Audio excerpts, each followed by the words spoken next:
Selamat datang di channel Alur Donghua. Sebelum menonton, silahkan subscribe, biar Mimin tambah semangat update-nya. Han Li menatap bayangan ungu yang melarikan diri, dan tidak berusaha mengejar. Bahkan jika dia ingin mengejar lawannya, teknik gerakan bumi pria tua itu kecepatannya lebih tinggi dari Han Li. Selain itu, Han Li juga menyadari lawannya pada dasarnya hanya ditakuti oleh gertakan. Dia telah diserang oleh Origin Kisword, mengakibatkan pendarahan hebat setiap kali dia mencoba menggunakan kekuatan sihirnya, yang jelas sangat meresahkan. Selain itu, kumbang pemakan emas yang sangat terkenal ditambah dengan tampilan kekuatannya yang luar biasa semakin mengikis kepercayaan lawannya dalam memenangkan pertempuran ini, sehingga membuatnya melarikan diri. Pada kenyataannya, jika lelaki tua itu menggunakan teknik gerakannya untuk mengulur waktu, efek pedang asal Qi akan segera hilang, dan Han Li tidak akan dapat terus menggunakan kumbang pemakan emas lebih lama lagi. Dalam hal ini, pemenang pertempuran masih menjadi misteri. Inilah mengapa Han Li memutuskan untuk tidak memburu lawannya yang melarikan diri. Selain itu, meskipun dia sudah cukup jauh dari kota lampu hijau, bala bantuan ras Jiaoqi masih bisa tiba kapan saja. Ini juga mengapa dia melepaskan serangan terakhir Origin Kisword bahkan dengan mengorbankan formasi pedangnya. Pria tua itu menghilang ke kejauhan sementara Han Li menyimpan hartanya, lalu pergi juga sebagai benang biru. Namun, dia terbang ke arah yang berbeda, dan dia dengan cepat juga menghilang dari pandangan. Dengan demikian, hutan yang telah tercerai-berai menjadi tempat yang damai lagi. Namun, hanya sekitar 15 menit kemudian, cahaya spiritual melintas di langit, dan dua garis cahaya dengan cepat melesat keluar dari kota lampu hijau. Setelah hanya beberapa kilatan, mereka tiba di udara di atas hutan. Setelah itu cahaya surut untuk menampakkan sepasang sosok humanoid. Salah satunya adalah pria tua yang baru saja melarikan diri, dan dia telah kembali ke wujud aslinya. Rekannya tidak lain adalah tahap integrasi tubuh lainnya yang berada di antara barisan mereka, pria parubaya berjubah perak. Dia benar-benar sudah pergi. Dengan kecepatan orang itu, dia pasti sudah mendekati 100.000 kilometer jauhnya sekarang, kata lelaki tua itu dengan ekspresi frustrasi saat dia menilai hutan yang rusak di bawah. Tentu saja dia sudah pergi, hanya orang gila yang akan terus tinggal di sini. Dia pasti sudah terlalu jauh untuk pemindahan surga yang mendalam menjadi efektif. Selain itu, kita sudah menggunakannya sekali hari ini, dan kita harus menunggu setidaknya 3 hari sebelum kita dapat menggunakannya lagi. Aku agak penasaran, bagaimana tahap tempering spasial bisa menyakitimu, kakakku? Pria parubaya itu bertanya dengan sikap kontemplatif sambil melihat ke bawah ke kawah besar di tanah di bawah. Ekspresi canggung muncul di wajah lelaki tua itu setelah mendengar ini, tapi itu dengan cepat digantikan oleh ekspresi marah saat dia melirik bahunya sendiri. Aku terlalu berpuas diri dan terjebak dalam formasi pedang pria itu. Formasi pedang itu sangat kuat dan sulit untuk dihadapi. Selain itu, dia juga memiliki beberapa kemampuan dan harta yang kuat, jadi aku tidak punya pilihan selain mundur. Oh, omong-omong, dia juga memiliki beberapa lusin kumbang pemakan emas dewasa. Apa? Kumbang pemakan emas? Pria parubaya itu ekspresinya berubah drastis saat menyebutkan kumbang ini. Jika bukan karena kumbang itu, saya tidak akan melarikan diri dari pertempuran, kata lelaki tua itu dengan ekspresi kesal. Jika dia memiliki beberapa lusin kumbang itu, maka bahkan makhluk ras suci sejati akan mewaspadai pria ini dalam pertempuran. Namun, jika kurang dari 100, maka harta karun kayu atau batu kelas atas masih dapat menjebak mereka untuk sementara. Pria parubaya itu akhirnya berhasil menenangkan diri setelah beberapa saat. Hehe, jika dia memiliki lebih dari 100 kumbang pemakan emas dewasa, maka aku akan mendesakmu untuk segera melarikan diri dari tempat ini. Bagaimana aku berani membawamu kembali ke tempat ini?" Pria tua itu terkekeh dengan senyum masam di wajahnya. Di hadapan ribuan kumbang pemakan emas dewasa, bahkan makhluk ras suci pasti akan dibunuh.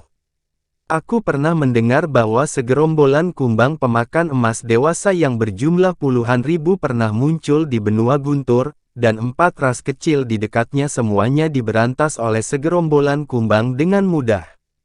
Pada saat itu, ras super menggunakan harta karun surgawi yang mendalam, palu penakluk surga, untuk menghancurkan celah spasial dan menyalurkan semua roh ini serangga ke ruang di luar alam roh. Jika tidak, mereka akan mendatangkan lebih banyak malapetaka di benua ini, renung pria paruh baya itu.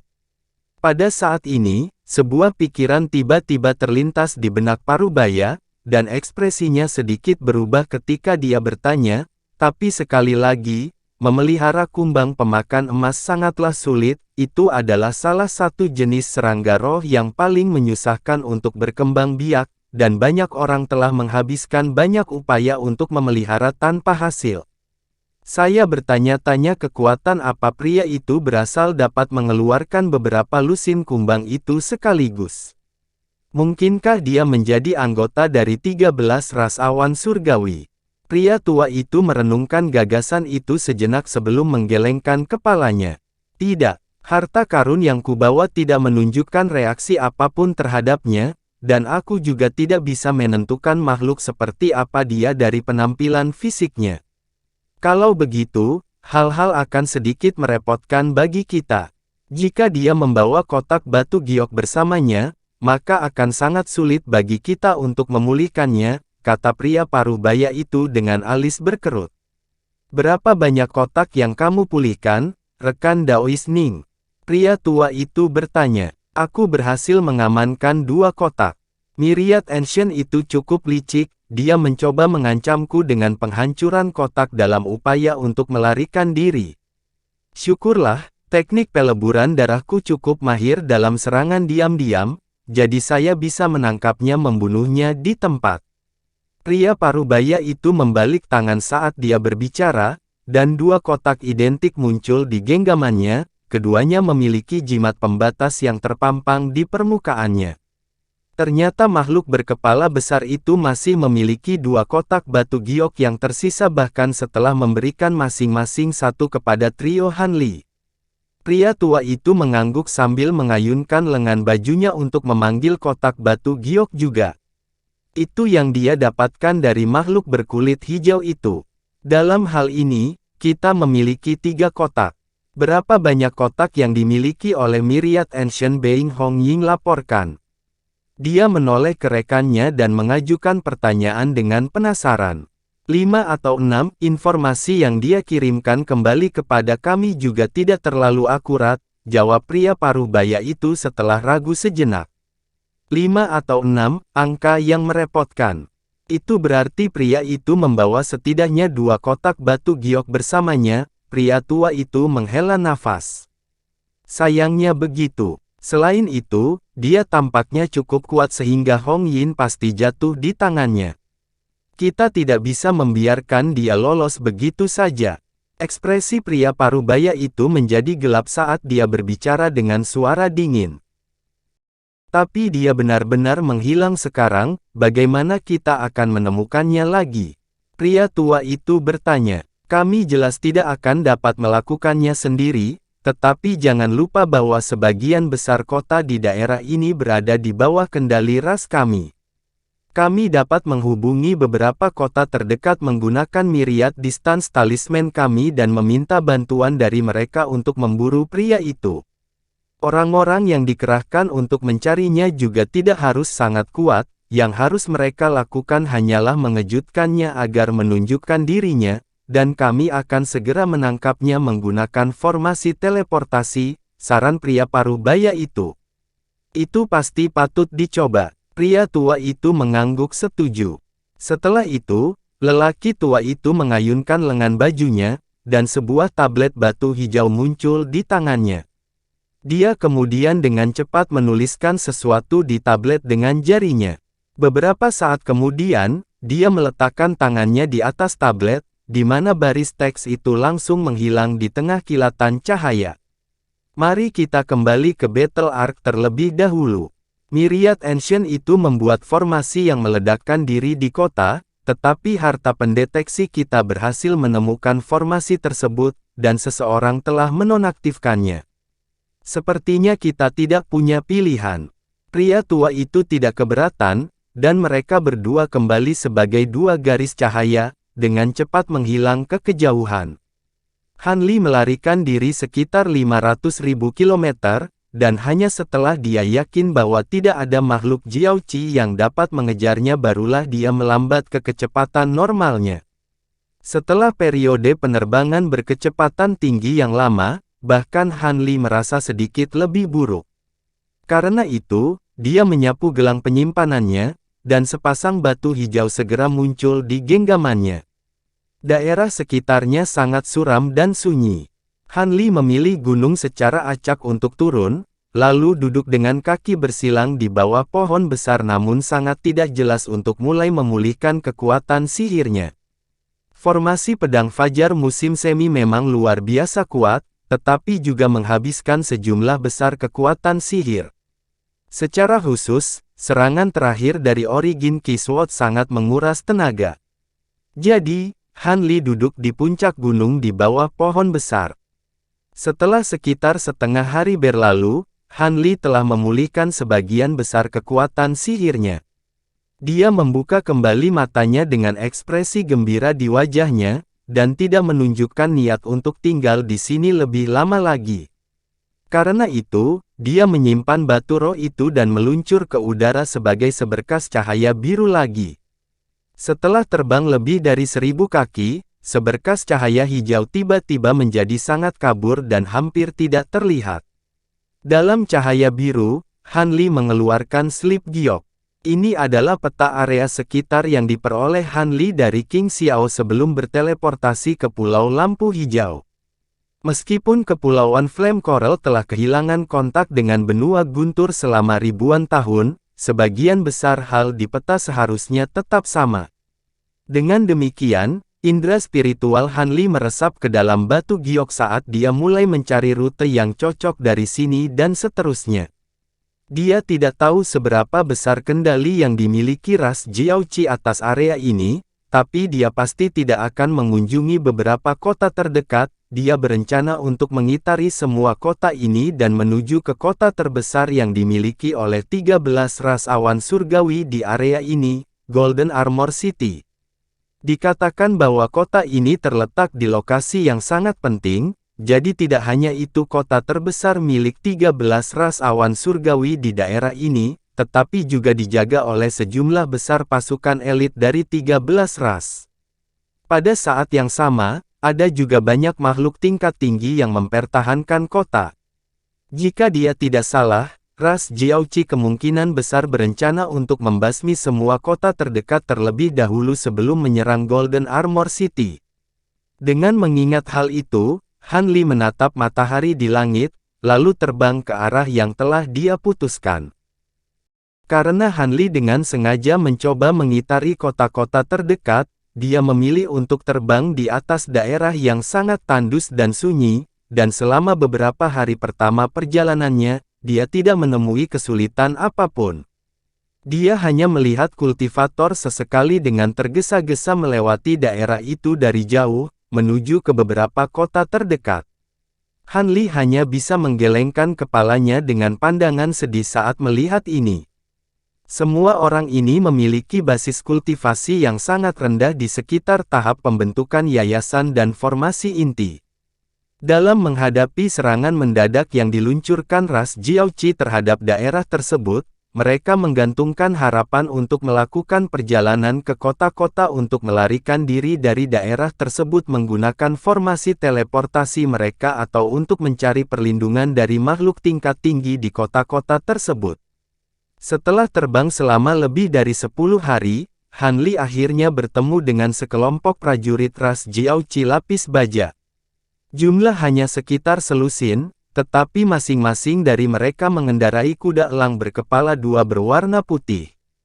Makhluk yang paling kuat di antara mereka adalah kultivator Naschensol, sementara yang lain semuanya memiliki basis kultivasi tahap formasi inti.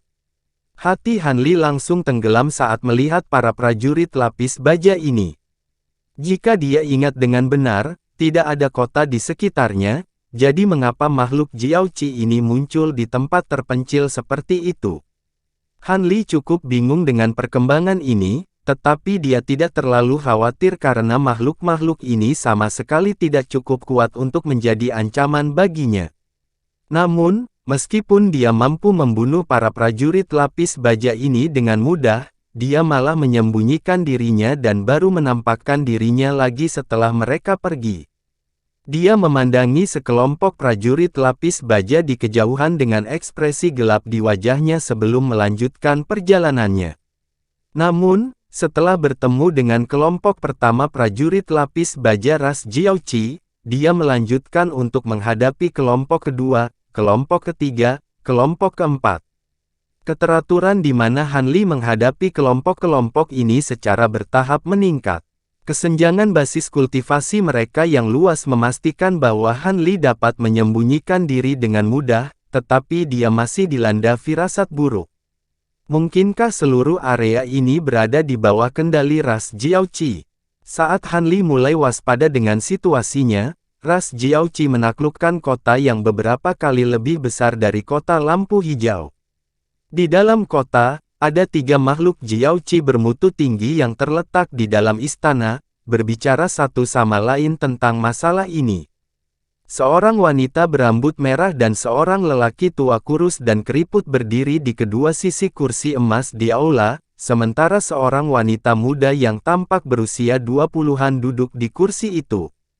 Wanita itu memiliki wajah yang cantik, tetapi ada rona perak metalik yang samar di kulitnya. Selain itu, memiliki sepasang mata emas keunguan, dan jika seseorang melihat ke dalam mata itu, mereka akan terkena rasa sakit yang menusuk di mata sendiri. Wanita itu memiliki tanduk kecil yang panjangnya beberapa inci tumbuh dari glabelanya, dan tanduk itu berkilauan dan tembus cahaya. Baik pria tua dan wanita berambut merah adalah makhluk tahap tempering spasial, namun mereka menilai wanita muda itu dengan ekspresi yang sangat hormat di wajah mereka. Apakah masih belum ada tanda-tanda keberadaannya? Wanita muda itu tiba-tiba bertanya. Suaranya cukup enak didengar, tetapi ekspresinya cukup dingin. Sayangnya tidak, Nona Yin, pengintai kita belum kembali dengan informasi yang berguna. Mungkin dia menemukan lokasi yang tidak jelas untuk bersembunyi. Kalau begitu, akan sangat sulit untuk menemukannya, jawab lelaki tua itu dengan suara rendah. Sangat tidak mungkin dia bersembunyi di suatu tempat. Dia sudah tahu bahwa kita menyerang area ini, jadi dia pasti sangat menyadari jika kita merebut kendali penuh atas area ini, dia sangat kuat. Saya juga tidak berpikir bahwa kami akan menemukan ikan sebesar ini di awal kampanye kami. Jika kami dapat menangkap pria itu hidup-hidup, itu akan menjadi penghargaan yang cukup, kata wanita itu dengan alis berkerut. Kami menyadari betapa pentingnya pria itu bagi 13 ras awan surgawi, jadi kami pasti tidak akan membiarkannya melarikan diri dari tempat ini. Kami telah mengirimkan sejumlah besar pengintai untuk menjelajahi seluruh area ini, serta 2 kelompok makhluk kuat yang selalu siap. Setelah kami menerima berita tentang lokasinya, kedua kelompok itu akan segera berteleportasi. Teleportasi semacam itu dibatasi dalam jarak tertentu dan akan membutuhkan harga yang sangat besar untuk dibayar, tapi aku yakin itu akan sangat berharga untuk menangkap pria itu, wanita berambut merah itu menimpali dengan hormat. Baiklah, kalau begitu aku serahkan pada kalian berdua. Omong-omong, bukankah utusan Tu meminta bantuan kita untuk menangkap seseorang beberapa hari yang lalu? Wanita itu tiba-tiba bertanya. Ya, Tuan Tu dan yang lainnya memang mendistribusikan potret ke semua kota terdekat, meminta mereka untuk mengawasi pria tertentu. Rupanya, mereka sedang mencari makhluk tingkat 7 ras atas yang membawa sesuatu yang penting, pria tua itu menjawab setelah ragu sejenak. Mereka benar-benar tidak berguna. Bahkan dengan keunggulan basis kultivasi yang begitu besar, mereka masih membiarkan ras atas lolos. Jika bukan karena itu sudah menjadi bagian dari rencana untuk menempatkan daerah ini menjadi penguncian total, kami bahkan tidak akan mengindahkan permintaan konyol seperti itu, wanita itu mencemooh. Baik pria tua maupun wanita berambut merah tidak berani mengatakan apapun sebagai tanggapan. Berbicara tentang masalah ini, aku agak penasaran tentang apa yang para tetua kirimkan untuk mendapatkannya. Mereka bahkan memintaku untuk meminjamkan salah satu kapal perang tingkat benteng yang kumiliki, jadi, kami harus mengubah rencana, dan masih belum mengambil alih area ini, bahkan sampai sekarang, wanita muda itu terkekeh dingin, nampaknya sangat tidak senang dengan pengaturan saat ini. Nona Yin, panel tetua memerintahkan kami untuk meminjamkan mereka kapal perang, jadi kami tidak bisa menentang perintah itu.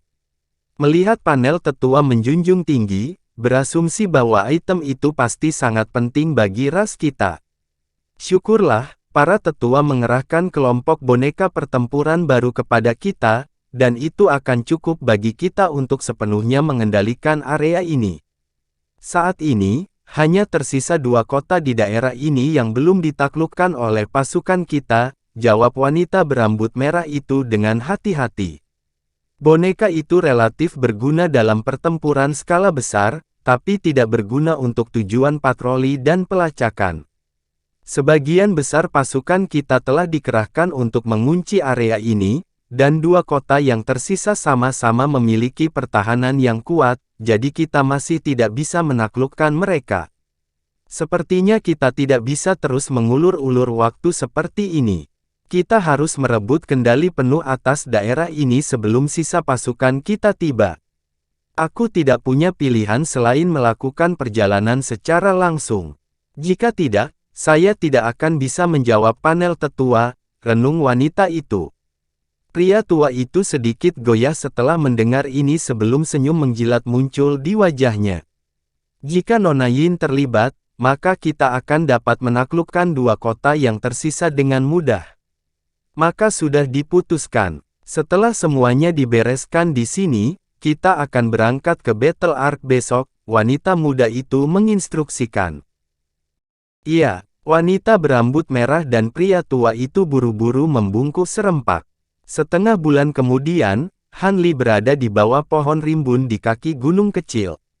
Dia mengenakan kerudung hitam tipis yang menyembunyikan auranya, namun dia memasang ekspresi muram saat dia melihat ke langit. Tidak jauh di atasnya, ada 2 pulau perak identik melayang di udara. Kedua pulau perak ini sangat mirip dengan yang muncul di atas kota lampu hijau, meski begitu, 2 kapal perang yang lebih kecil masih dikelilingi prajurit lapis baja perak dan elang raksasa berkepala 2. Ras Jiaoqi telah mengerahkan kekuatan sebesar itu hanya untuk menjatuhkan makhluk asing yang telah mereka kepung. Ini adalah seorang pria yang tampaknya berusia 60-an, dengan rambut putih keabu-abuan dan wajah yang aneh. Tangannya tergenggam di belakang punggungnya dan berdiri di atas bahtera terbang. Ada juga boneka binatang di kedua sisinya. Salah satu memiliki tubuh kuda namun berkepala wim, dan ukurannya beberapa puluh kaki, memancarkan cahaya biru. Kewaspadaan yang dilakukan oleh makhluk-makhluk Jiaoqi di dekatnya juga tampaknya semakin memperkuat gagasan ini. Han Li memandang dengan intrik pada konfrontasi yang terjadi kemudian. Dulu ketika dia pertama kali menemukan begitu banyak makhluk Jiaoqi dan sepasang kapal perang di tempat ini, dia sangat ketakutan. Namun, dia kemudian segera menemukan bahwa tidak ada makhluk dari tahap tempering spasial atau lebih tinggi di antara makhluk Jiaoqi, dan mereka semua mengepung makhluk asing. Dengan demikian, rasa penasaran membuat dia menyelinap ke daerah terdekat untuk mengamati situasinya.